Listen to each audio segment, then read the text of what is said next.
নির্বাচন ছাড়া কোনো বিকল্প নাই। আমি বুঝতে পারি না যে তারা কিভাবে বলেন। হাসিনাও বলতো নির্বাচন কেন দেব, ওই তারেক যে আইসা দেশ চালাবে এটার জন্য। এখনো এই সরকার বা সরকারকে যারা নির্বাচন পিছাইতে বলে তারা বলে যে নির্বাচন দিলেই তো বিএনপি ক্ষমতায় চলে আসবে, এই জন্য দ্রুত নির্বাচন দেয়া যাবে না। জনগণের ক্ষমতা জনগণকে ফিরিয়ে দেন, জনগণই ঠিক করবে এই দেশে রাষ্ট্র ক্ষমতায় কারা থাকবে। সেটাতে ভয় পান কেন? সেটাতে ভয় পান কেন? জনগণ যদি বিএনপির পক্ষে থাকে তাহলে আপনারা মুষ্টিমেয় কয়েকজন নিজেরাই খালি দেশের ভালো বুঝেন, নিজেরাই গণতন্ত্রটা ভালো বুঝেন, আর পাবলিক গণতন্ত্র বুঝে না। পাবলিক তার দেশের জন্য ভালো বুঝে না, আপনারা কয়েকজনই ভালো বুঝেন। এটা গণতন্ত্র না, এটা হলো আর এক নতুন করে ফ্যাসিবাদ। বাংলাদেশকে যদি আরেকটি অরাজকতা থেকে রক্ষা পেতে হয়, ওই ফ্যাসিবাদের হাত থেকে যদি রক্ষা পেতে হয়, তাহলে নির্বাচন ছাড়া কোনো বিকল্প নাই। কিন্তু আজকে ইসরায়েলে যে ঘটনা ঘটেছে আমরা জানি, এই ইসরায়েল এবং ভারতের প্রতিনিধি হিসাবে আওয়ামী লীগ এই দেশের ক্ষমতায় ছিল। যে কারণে আওয়ামী লীগ ক্ষমতায় থাকাকালীন বাংলাদেশের পাসপোর্ট থেকে ইসরায়েলের সাথে কূটনৈতিক সম্পর্ক নিষিদ্ধ, তার সাথে কোনো ভিসা বা যাওয়ার ব্যাপারে নিষিদ্ধ, সেটা থেকে উঠিয়ে দিয়েছিলেন।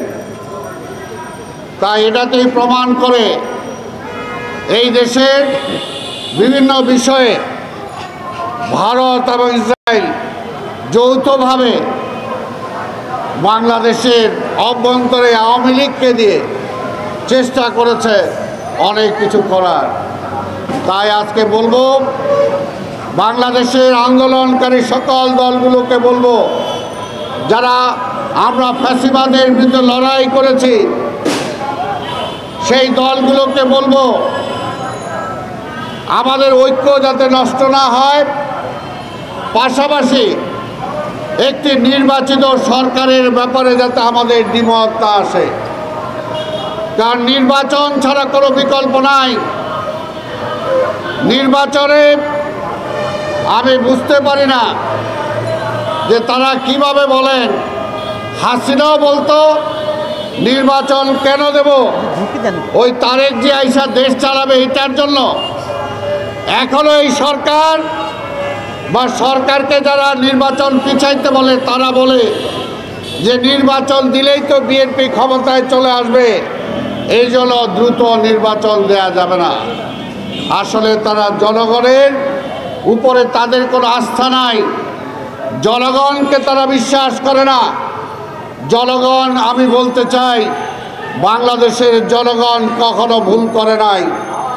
70-এ ভুল করে নাই, 71-এ ভুল করে নাই, 75-এ ভুল করে নাই, 90-এ ভুল করে নাই, 24-এ ভুল করে নাই। তাই সেই জনগণকে আপনারা অনাস্থায় নেওয়ার কোনো কারণ নাই। জনগণের ক্ষমতা জনগণকে ফিরিয়ে দেন, জনগণই ঠিক করবে এই দেশে রাষ্ট্র ক্ষমতায় কারা থাকবে। সেটাতে ভয় পান কেন? সেটাতে ভয় পান কেন? জনগণ যদি বিএনপির পক্ষে থাকে তাহলে আপনারা মুষ্টিমেয় কয়েকজন নিজেরাই খালি দেশের ভালো বুঝেন, নিজেরাই গণতন্ত্রটা ভালো বুঝেন, আর পাবলিক গণতন্ত্র বুঝে না। পাবলিক তার দেশের জন্য ভালো বুঝে না, আপনারা কয়েকজনই ভালো বুঝেন। এটা গণতন্ত্র না, এটা হলো আর এক নতুন করে ফ্যাসিবাদ।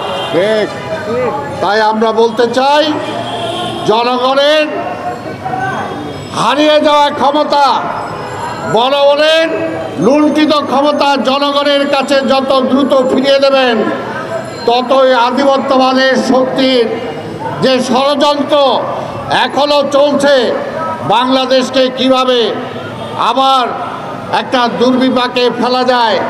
আর ওই পাশে ফ্যাসিবাদের মাথাকে রেখে যখন বলছে তিনি নাকি কাছাকাছি আছেন, যে কোনো সময় বাংলাদেশে ঢুইকা পড়বেন, তাই সেটা থেকে যদি রক্ষা পেতে হয়, বাংলাদেশকে যদি আরেকটি অরাজকতা থেকে রক্ষা পেতে হয়, ওই ফ্যাসিবাদের হাত থেকে যদি রক্ষা পেতে হয়, তাহলে নির্বাচন ছাড়া কোনো বিকল্প নাই, জনগণের ম্যান্ডেট ছাড়া কোনো বিকল্প নাই। তাই আসুন, আমরা দেশে কোনো বিভ্রান্ত চাই না, দেশে কোনো অরাজকতা চাই না, আমরা একটা নির্বাচিত সরকার চাই।